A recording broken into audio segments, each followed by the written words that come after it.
اعوذ باللہ من الشیطان الرجیم بسم اللہ الرحمن الرحیم وَاکْتُب اور تو لکھ دے، اور اکتب یہ امر کا صیغہ حکم کا، تو یہ اللہ کی بارگاہ میں عرض ہو رہا ہے، لہٰذا یہ دعائیہ کلمہ ہے۔ وَاکْتُب اور تو لکھ دے، لنا ہمارے لیے، لا لیے نہ ہمارے، فی میں، حاضی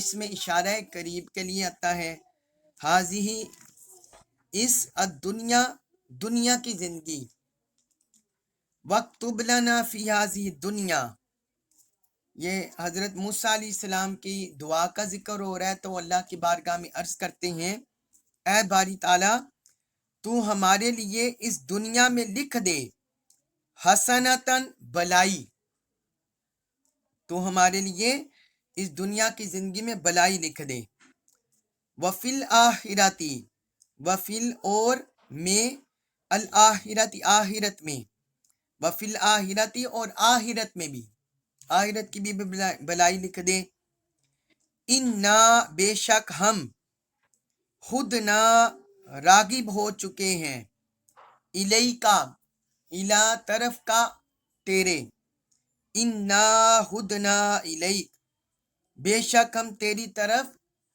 راغب ہو چکے ہیں، تیری طرف تائب ہو چکے ہیں۔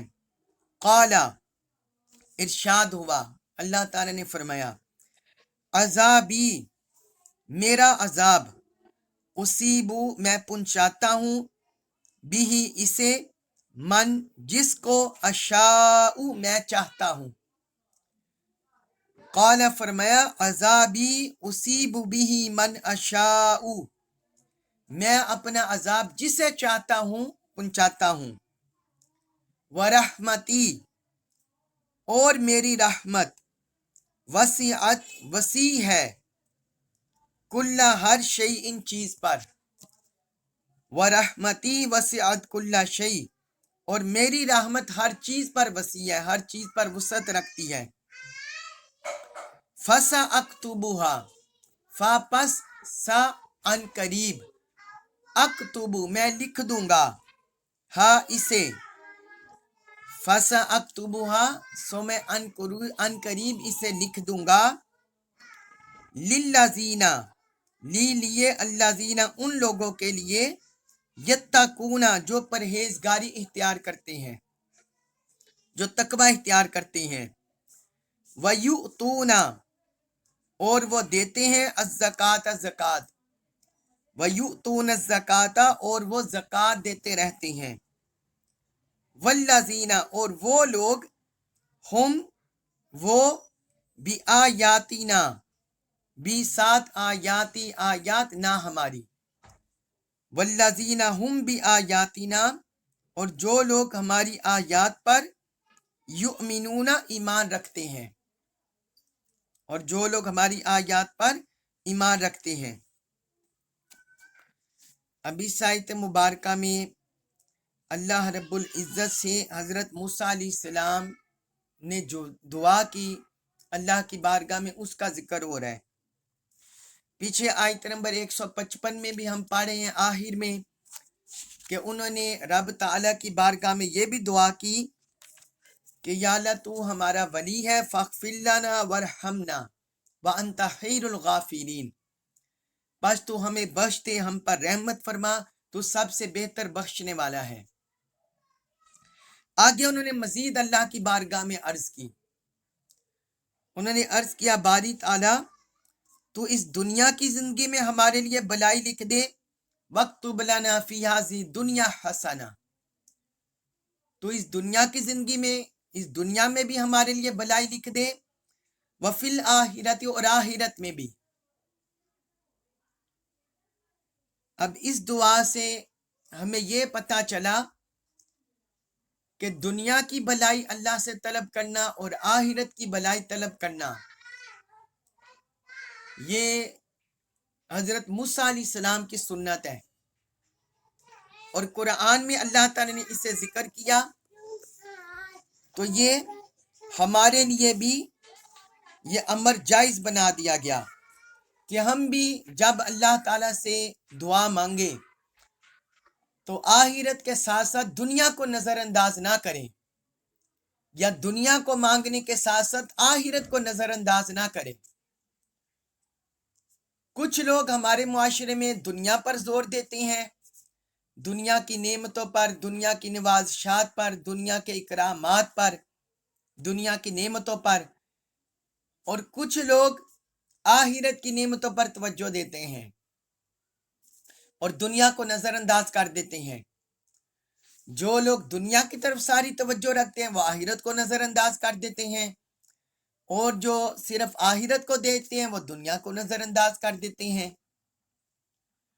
تو باعزت اور پروقار اعزاز کے ساتھ زندگی یہی ہے کہ انسان دنیا اور آخرت دونوں کی بھلائی اللہ سے طلب کرے، دنیا کی بھلائی بھی رب سے طلب کرے اور آخرت کی بھلائی بھی رب سے طلب کرے۔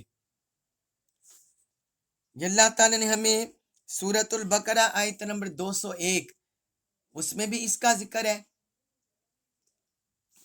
فرمایا وَمِنْهُمْ مَنْ يَقُولُ رَبَّنَا آتِنَا فِي الدُّنْيَا حَسَنَةً وَفِي الْآخِرَةِ حَسَنَةً، اور لوگوں میں سے بعض لوگ کہتے ہیں اے ہمارے پروردگار ہمیں دنیا کی بھلائی بھی عطا فرما، وَفِي الْآخِرَةِ حَسَنَةً، اور آخرت میں بھی بھلائی عطا فرما۔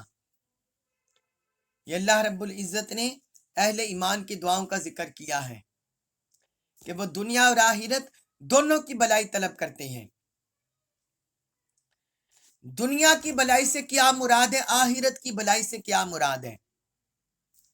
دنیا کی بھلائی سے مراد ہے کہ دنیا کی پاکیزہ زندگی جس میں انسان دوسروں کا محتاج نہ ہو اور انسان کی عزت کے ساتھ، وقار کے ساتھ زندگی گزرے،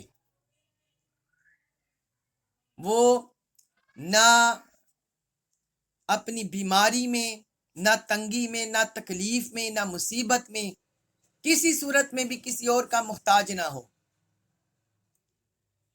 پھر اس کو جسمانی، مادی، ہر طرح کی رب تعالیٰ کی طرف سے سہولت حاصل ہو، نرمی حاصل ہو۔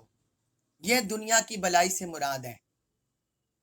دنیا کی بھلائی سے یہ مراد نہیں ہے کہ بندہ رب سے غافل ہو جائے، بلکہ یہ مراد ہے کہ انسان کا ظاہر و باطن درست ہو جائے۔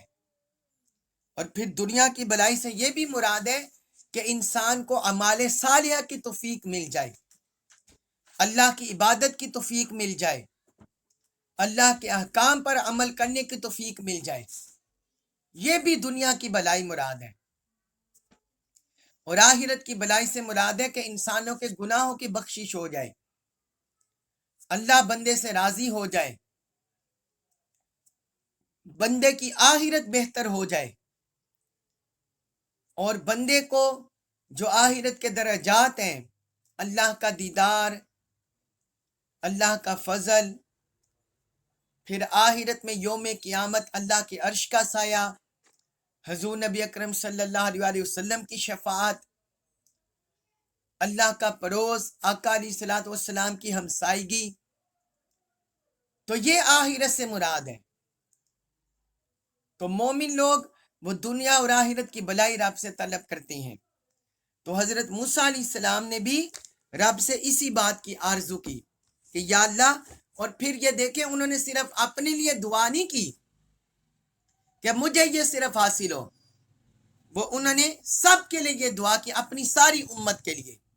فرمایا وَاكْتُبْ لَنَا فِي هَذِهِ الدُّنْيَا حَسَنَةً وَفِي الْآخِرَةِ حَسَنَةً، کہ ہمیں ہمارے لیے دنیا میں بھی بھلائی لکھ دے، آخرت کی بھی بھلائی لکھ دے۔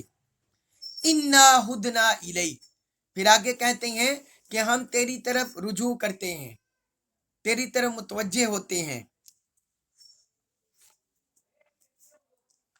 اور آگے اللہ تعالیٰ نے فرمایا قَالَ عَذَابِي أُصِيبُ بِهِ مَنْ أَشَاءُ، فرمایا بے شک جو میرا عذاب ہے جس پر چاہتا ہوں میں اسے پہنچاتا ہوں۔ یعنی یہ اللہ تعالیٰ نے حضرت موسیٰ علیہ السلام کو جواب دے دیا، کیونکہ بچڑے کی پوجا کرنے پر رب تعالیٰ نے ان کی گرفت کر لی تھی، ان کی پکڑ کر لی تھی۔ تو یہ اللہ رب العزت نے انہیں جواب دیا، فرمایا کہ میں جسے چاہتا ہوں عذاب پہنچاتا ہوں۔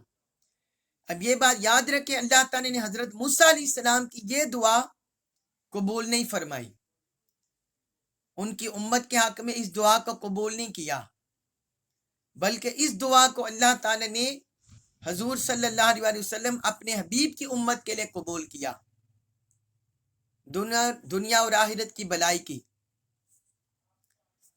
تو یہاں اللہ تعالیٰ نے ان کی دعا کی اس قبولیت کا ذکر نہیں کیا، بلکہ انہیں جواب دیا کہ میرے عذاب کا جسے میں چاہتا ہوں اسے پہنچاتا ہوں۔ پھر آگے فرمایا وَرَحْمَتِي وَسِعَتْ كُلَّ شَيْءٍ، اور میری رحمت ہر چیز پر وسعت رکھتی ہے، ہر چیز پر وسعت رکھتی ہے، ہر چیز پر وسیع ہے۔ اللہ تعالیٰ بے شک قہاری کا بھی مالک ہے، وہ قہار بھی ہے، وہ جبار بھی ہے، وہ العزیز بھی ہے، ذو انتقام بھی ہے، مالک یوم الدین بھی ہے۔ یہ اس کی شانیں ہیں، لیکن فرمایا وَرَحْمَتِي وَسِعَتْ كُلَّ شَيْءٍ، میری رحمت ہر چیز پر وسیع ہے۔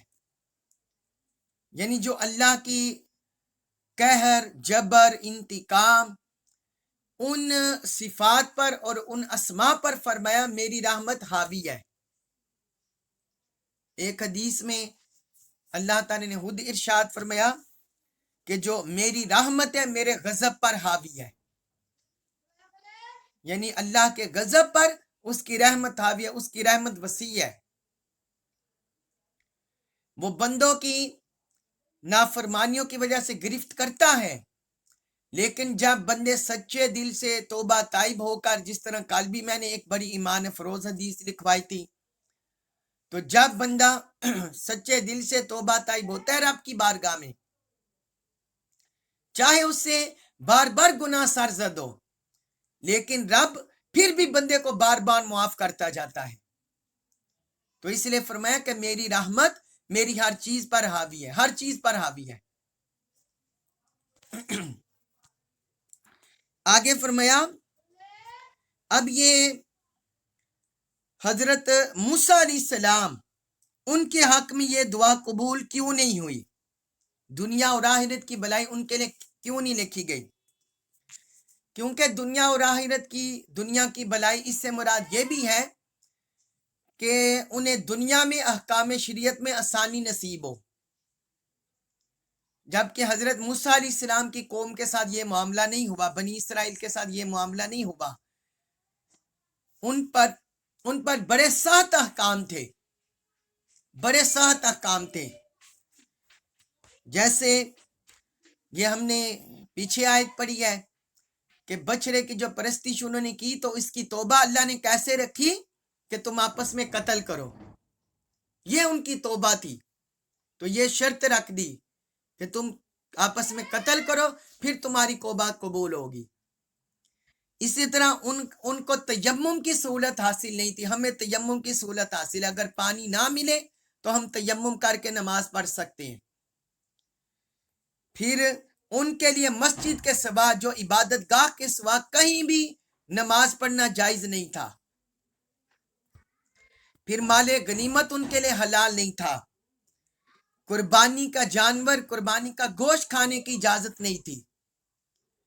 پھر جس کپڑے پر نجاست لگ جاتی تو وہ انہیں کاٹنا پڑتا تھا، اور جس اعضاء کے ساتھ وہ گناہ کرتے وہ بھی انہیں کاٹنا پڑتا تھا۔ یہ ان کے لیے سزائیں مقرر تھی ان کی شریعت میں۔ اسی طرح اگر کوئی بندہ قتل عمد کر دیتا جان بوجھ کر یا خطا سے ہو جاتا تو اس میں ان پر قصاص لازمی تھا، جان کے بدلے جان۔ تو یہ اتنے سخت احکام تھے بنی اسرائیل پر، تو یہ انہوں نے دعا کی کہ اے ہمارے پروردگار تو ہمارے لیے رحمت لکھ دے دنیا میں، تو رب نے یہ منظور نہیں کیا۔ ہاں ان احکام میں ساری سہولتیں اللہ تعالیٰ نے اپنے حبیب کی امت میں لکھ دی۔ اپنے حبیب کی امت میں لکھ دی. پھر آخرت میں دیکھیں کیا بھلائی ہے. ہم میں سے جو بندہ کوئی نیکی کرے تو اسے 10 گنا سے لے کر 700 گنا تک اور اس سے بڑھ کر بے حساب اجر ملتا ہے. جبکہ ان کے اندر کوئی بندہ نیکی کرتا تو اس کا بس نیکی کا بدلہ نیکی ہی اجر تھا. نیکی کا بدلہ نیکی ہی اجر تھا ان کے لیے. پھر آگے اللہ تعالی نے فرمایا کہ یہ جو دنیا اور آخرت کی بلائی اور یہ رحمت ہے یہ کس کے لیے ہم لکھیں گے. ان کا ذکر کیا امت مسلمہ کا. فرمایا فَسَأَكْتُبُهَا لِلَّذِينَ يَتَّقُونَ. فرمایا میں ان قریب اس رحمت کو ان لوگوں کے لیے لکھوں گا جو تقوی اختیار کریں گے. وَيُؤْتُونَ الزَّكَاةَ اور زکوٰۃ دیں گے. جو تقوی اختیار کرتے ہیں اور زکوٰۃ دیتے ہیں. یہ جو فعل مضارع ہوتا ہے یہ حال اور مستقبل دونوں کا معنی دیتا ہے. پریزنٹ اینڈ فیوچر دونوں کا معنی دیتا ہے. تو یہ جو یتقون ہے ویؤتون الزکاۃ، یتقون ویؤتون یہ فعل مضارع ہے. یہ حال اور مستقبل دونوں کا معنی دیتے ہیں.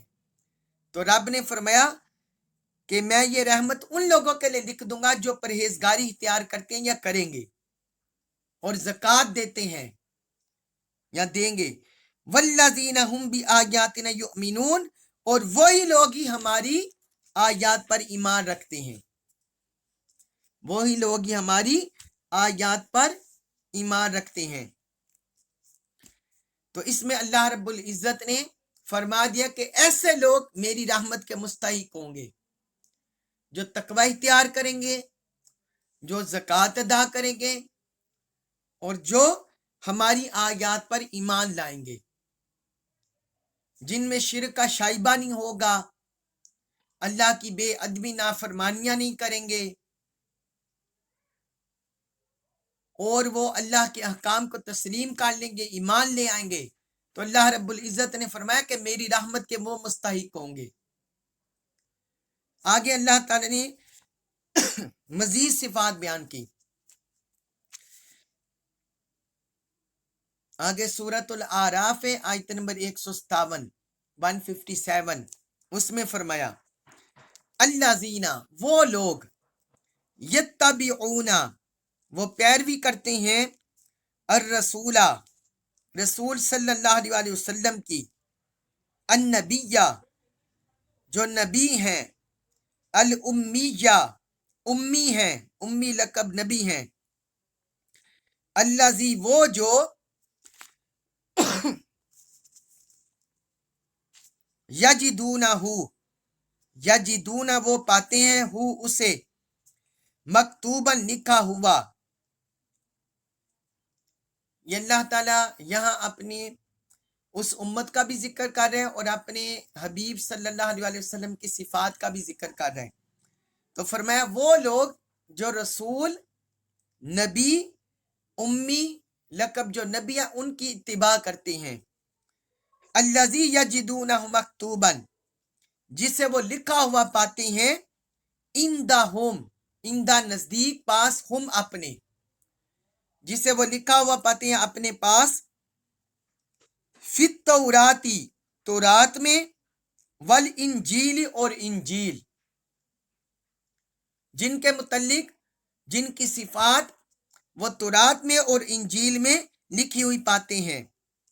یأمرہم یأمر وہ حکم دیتا ہے ہم انہیں، بالمعروفی نیکی کا، وینہاہم وینہا اور وہ منع کرتا ہے ہم انہیں، عن المنکری ان سے، المنکری برائی سے، وینہا عن المنکری اور وہ انہیں برائی سے منع کرتا ہے، ویحل اور وہ حلال کرتا ہے، لہم لا لیے ہم ان کے، الطیباتی پاکیزہ چیزیں، ویحل لہم الطیبات اور وہ ان کے لیے پاکیزہ چیزیں حلال کرتا ہے، ویحرم اور وہ حرام کرتا ہے، علی اوپر ہم ان کے، الخبائث پلید چیزوں کو، وَيُحَرِّمُ عَلَيْهِمُ الْخَبَائِثَ اور ان پر پلید چیزوں کو حرام کرتے ہیں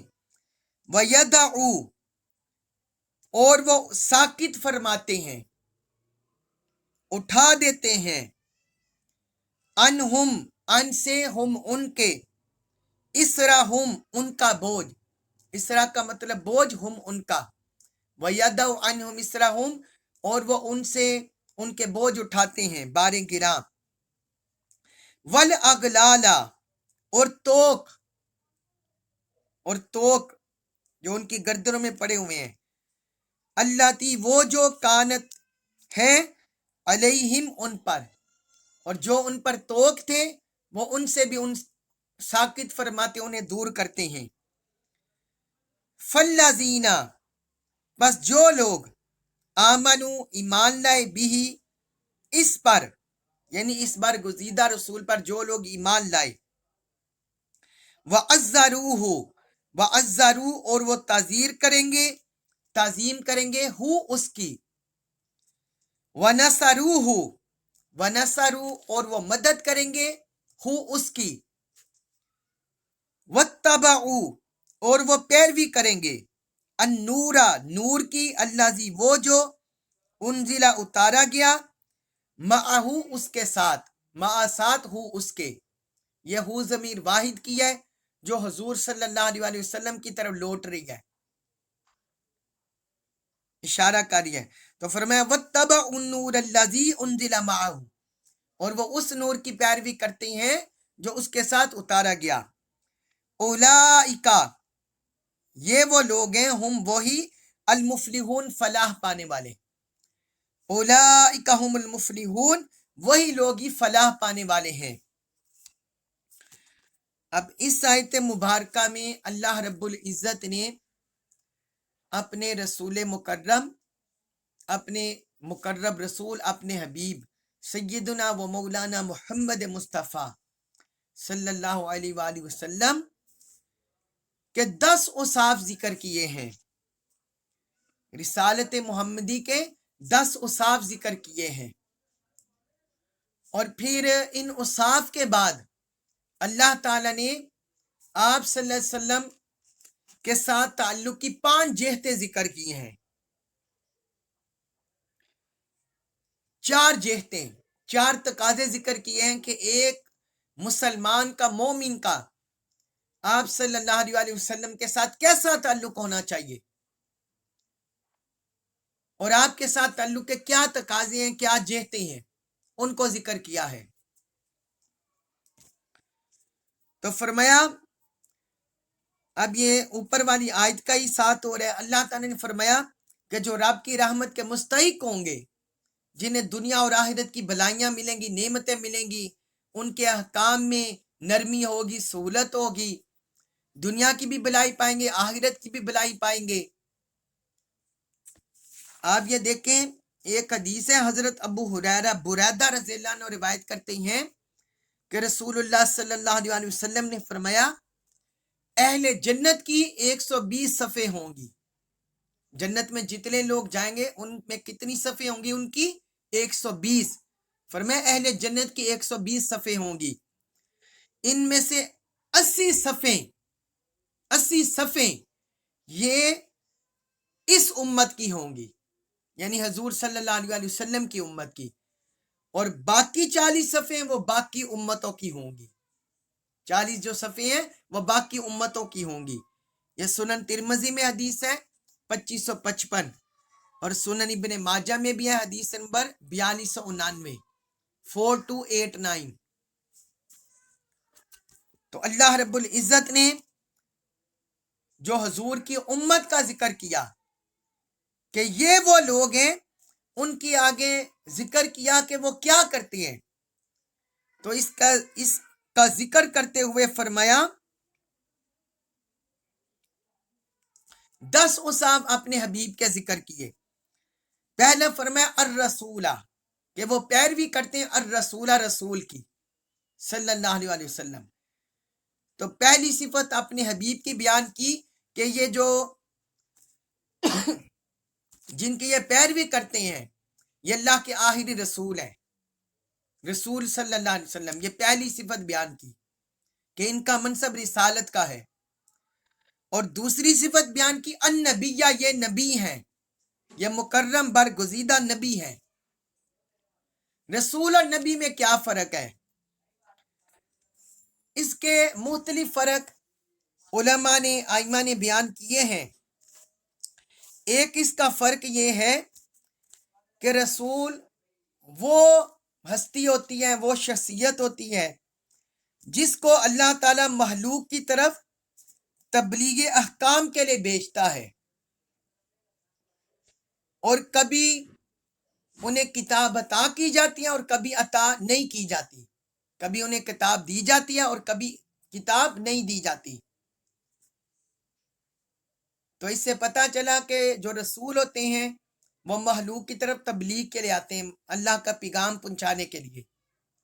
اور انہیں کتاب بھی دی جاتی ہے، کبھی دی جاتی ہے کبھی نہیں دی جاتی. کتاب سے مراد صحائف بھی ہیں کہ صحائف ان پر اتارے گئے، جس طرح حضرت ابراہیم علیہ السلام پر اتارے گئے، حضرت نوح علیہ السلام پر اور بہت سے انبیاء کرام پر. 114 اللہ تعالی نے کتابیں اور صحائف اتارے ہیں زمین پر. تو نبی وہ ہوتا ہے، نبی عموماً عمومی طور پر معنی دیتا ہے، ہاں اس کے پاس کتاب ہو یا نہ ہو، لیکن رب اس پر وحی اتارتا ہے حضرت جبرائیل علیہ السلام کے ذریعے اور انہیں نبی بنا دیتا ہے، نبی کا منصب عطا فرما دیتا ہے. تو ان پر کتاب نہیں اترتی. ہاں وہ جو رسول ہوتے ہیں وہ ان کے پیغام کو امت تک کنوے کرتے ہیں، امت تک پیغام پلاتے ہیں. اور اس رسول کے جو اپنے زمانہ میں رسول ہوتے ہیں ان کی تبلیغ رسالت میں ان کے ممد و معاون ہوتے ہیں، ان کے ممد و معاون ہوتے ہیں. جس طرح حضرت موسیٰ علیہ السلام کے ساتھ حضرت ہارون علیہ السلام تھے، اس طرح حضرت زکریہ علیہ السلام ان کے ساتھ حضرت یحییٰ علیہ السلام تھے. حضرت ابراہیم علیہ السلام کے زمانے میں حضرت لوط علیہ السلام تھے. یہ جو قرآن سے ہمیں شواہد دلیلیں ملتی ہیں. پھر حضرت اسحاق علیہ السلام ان کے ساتھ حضرت یعقوب علیہ السلام، پھر ان کے بیٹے حضرت یوسف علیہ السلام. پھر حضرت موسیٰ علیہ السلام کے دور میں حضرت شعیب علیہ السلام بھی تھے. تو نبی انبیاء کرام جو ہوتے ہیں جنہیں اللہ تعالیٰ بھیجتا رہا، وہ اپنے نبی اور رسول، اپنے رسول جو اس دور میں رسول تھے، صاحب کتاب یا صاحب صحائف، یا جن پر تبلیغ کی ذمہ داری اللہ تعالیٰ نے لگا دی، فرض کر دی ہے، ان کی ذمہ داری میں شامل کر دیا گیا، تو وہ ان کے ممد و معاون ہوتے ہیں، ان کے پیغام کو پھیلاتے ہیں. تو یہ نبی اور رسول میں فرق ہے. تو اللہ تعالیٰ نے اپنے حبیب کے بارے میں فرمایا کہ ہم نے اپنے حبیب کو رسول کا منصب بھی عطا کیا اور نبوت کا منصب بھی عطا کیا. نبی کا معنی غیب کی خبریں دینے والا بھی ہوتا ہے، نبی کا معنی. اور آقا علیہ الصلوۃ والسلام نے قیامت تک آنے والے حالات اپنی امت کو بتا دیے، اور قیامت میں جو رونما ہوگا وہ بھی اپنی امت کو بتا دیا. تو یہ دو منصب، دو صفتیں. پھر آگے فرمایا الامی، الامیہ، جو امی لقب نبی ہیں. امی کا مطلب ویسے لغوی طور پر ہوتا ہے وہ شخص جو نہ لکھتا ہو اور نہ کتاب سے دیکھ کر پڑھتا ہو. یہ لغوی طور پر لنگوسٹک میننگ ہے امی کا، کہ جو نہ لکھتا ہو کسی کتاب پر، کسی ڈائری پر، اور جو نہ کسی کتاب سے پڑھتا ہو، اسے لغت کے لحاظ سے بولتے امی. حضور صلی اللہ علیہ وسلم کو اللہ تعالی نے الامی کیوں فرمایا؟ اس کی مختلف تفاسیر ہیں. ایک تو یہ معنی ہے کہ آپ صلی اللہ علیہ وسلم امیوں کے اندر نبی بنے تھے. جو امیین قوم تھی عرب، ان کے اندر آپ نبی بنے تھے.